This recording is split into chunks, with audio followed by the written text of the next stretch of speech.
Have you ever felt this? You walk into a room full of people, everyone's polite, everyone's smiling. And then, like clockwork, the first words come, "Hi, how are you?" You answer the same way you always do, "I'm fine, and you?" And then, silence. No spark, no memory. The conversation dies before it even begins. Marcus Aurelius once wrote in his Meditations, "If you must speak, speak only what is necessary." Yet, here we are throwing away the rare chance to connect with empty, lifeless words. Neuroscience reveals something powerful.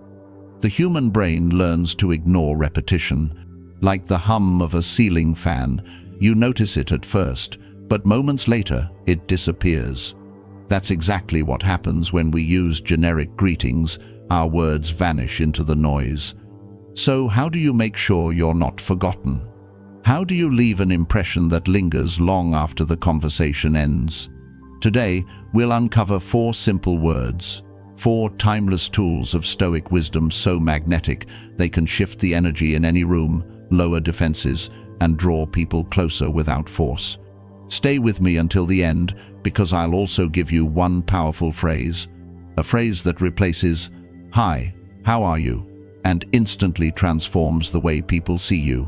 And if this message resonates, if you believe words can shape destiny, consider subscribing to the Stoic Path. Together, we rise stronger, calmer, and unforgettable.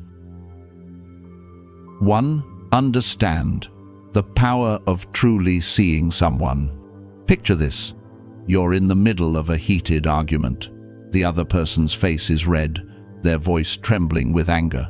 Every instinct in you wants to push back, to defend yourself, to win. But you don't. Instead, you take a breath, look them in the eye, and say slowly, "I understand you." And in that moment, the atmosphere shifts. Their breathing softens. Their shoulders drop. The tension loosens its grip. Why? Because beneath every mask of pride, beneath every outburst of rage, there is one universal human hunger, the hunger to be understood. Modern science calls this affect labeling. When emotions are named, the brain changes. The amygdala, the alarm system, quiets down. The prefrontal cortex, the center of reason, empathy, and control, lights up. By saying, "I understand you," you are not just offering words, you are offering relief. You are guiding another soul out of the storm and back into calm waters. The Stoic philosopher Epictetus reminded us, first learn the meaning of what you say, and then speak. To understand before reacting is to master the ego. It is to choose clarity over pride, connection over conquest. And this is not theory, it is power in practice. Warren Buffett, one of the most successful investors alive, has built his empire not on talking, but on listening. In negotiations, he rarely imposes his will from the start. Instead, he begins with empathy. "I understand the way you see this." Instantly, defenses fall. The room shifts from battle to partnership, and that creates the space for true influence. But here's the deeper truth. Understanding alone is only the beginning, because to truly connect, you must move beyond "I understand" into something greater. So the question is, how do you transform simple understanding into real alignment, into the kind of bond that makes someone feel you are standing right beside them? 2. Sense. The bridge between minds. Now imagine this. Someone is pouring their heart out. They're explaining a decision, a struggle, a dream. You don't fully agree. You may even see things differently. But instead of rushing to correct them, you nod and say, "That makes sense." Those 3 simple words carry enormous weight, because what you're really saying is, "I heard you. I respect the effort you put into explaining this. Your reasoning has value." And that recognition is rare. Psychologists call it emotional mirroring. When we reflect another person's thoughts back to them, we confirm their reality, and humans feel closest to those who affirm their experience of the world. On a deeper level, our brain actually rewards us for this alignment. Dopamine is released, trust rises. A quiet bond forms. The Stoics understood this. Marcus Aurelius reminded himself daily, be tolerant with others, strict with yourself. Saying that makes sense is an act of tolerance. It shows discipline over the impulse to dominate. Instead of proving someone wrong, you prove that they matter. Think of Elon Musk. Known for his bold ideas, he often faces harsh criticism.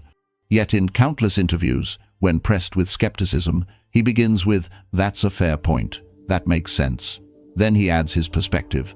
By doing this, he disarms tension and invites dialogue.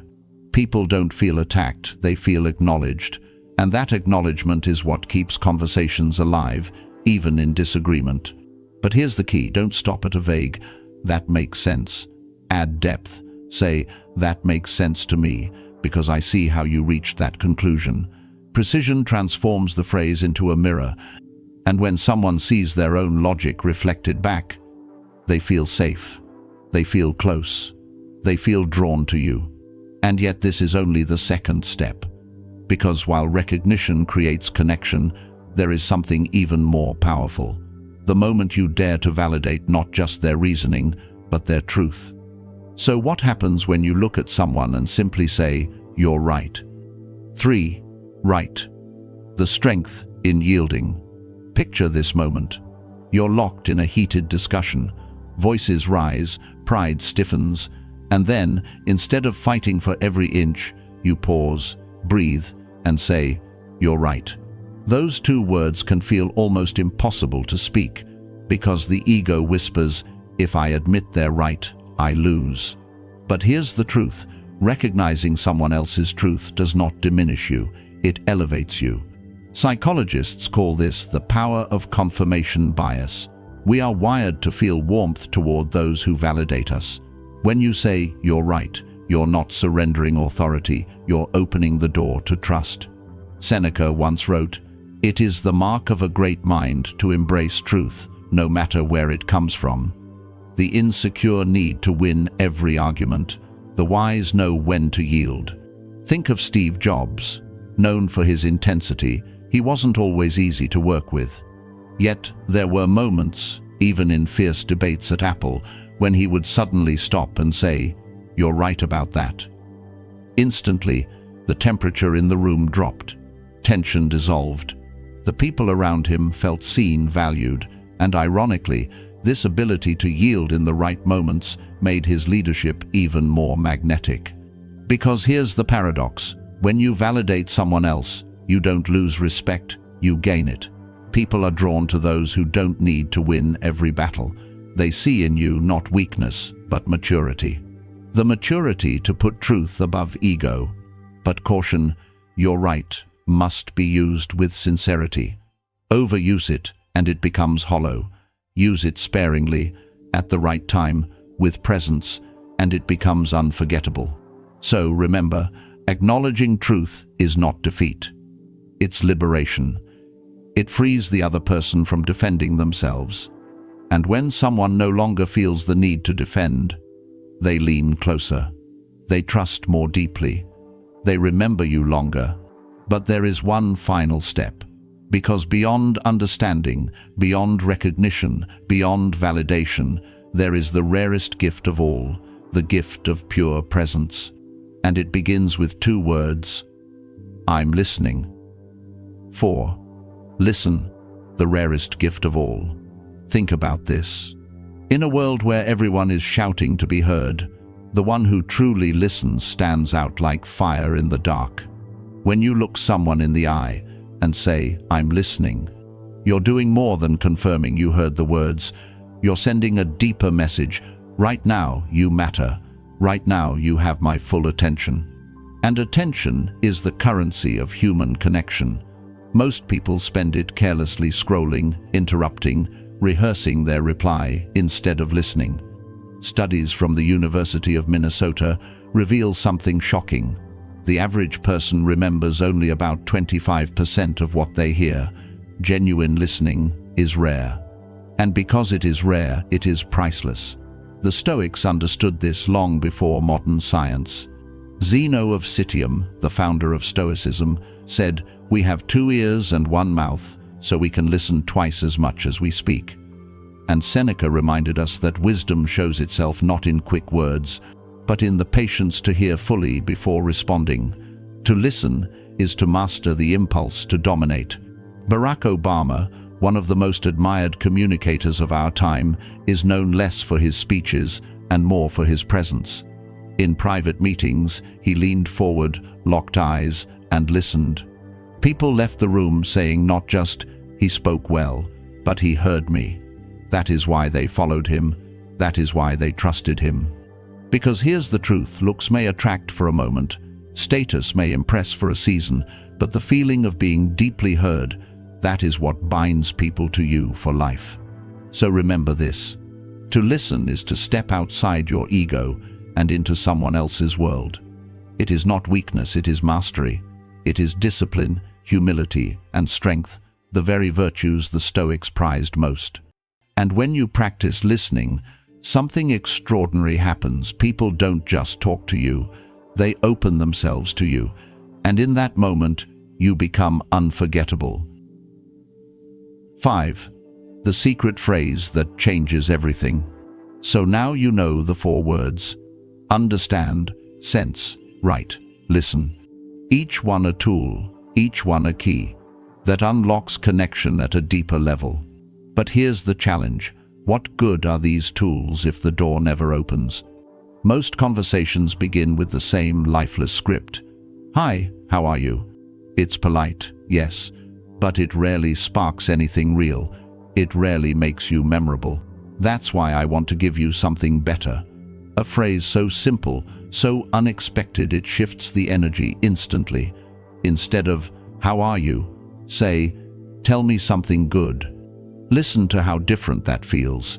It doesn't trap the other person in routine. It lifts them, it disarms them, it invites them to pause, to think, to share something meaningful. Suddenly, you are not just another face in the crowd, you are the person who pulled light out of their day. This is the Stoic way: presence over routine, meaning over noise, words that awaken rather than words that numb. Marcus Aurelius urged himself daily to live with intention, and this is intention in practice, not wasting moments on empty scripts, but choosing language that connects. So next time you meet someone, try it. Look them in the eye and say, "Tell me something good." And then remember the 4 timeless tools: understand, sense, right, listen. Because in the end, attraction is not about chasing, it's about awakening. And awakening begins with the right words, spoken at the right time. Conclusion: we've just uncovered 4 timeless words: understand, sense, right, listen. Simple, yet carrying a treasury of wisdom. And instead of the empty, "How are you?" begin with, "Tell me something good."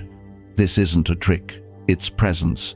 And presence is the kind of magnetism that lasts. Marcus Aurelius once said, "Waste no more time arguing what a good man should be. Be one, so waste no more words on emptiness. Choose words with power." If this resonates, join us here at the Stoic Path. Subscribe, share this message, and commit to your own journey. Drop a comment. I choose presence.